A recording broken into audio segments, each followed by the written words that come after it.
મિત્રો, જય ભારત, જય માતાજી।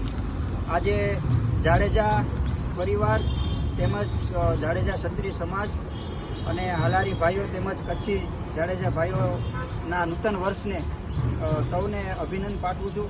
સમગ્ર ભારત પર્વમાં જ્યારે ભગવાન દ્વારકાધીશ ભગવાન શ્રી કૃષ્ણ જગતના પાલનહાર એવા ભગવાન જગન્નાથની રથયાત્રાની સૌ ધાર્મિક ભાઈઓને મારા વતી ખૂબ ખૂબ શુભકામનાઓ। અને આજે કર્તવ્ય ટીમ દ્વારા જરૂરિયાતમંદ વિદ્યાર્થીઓને તેમજ જરૂરિયાતમંદ લોકોને રાશન કીટ તેમજ ભોજનની કીટ આપેલ છે।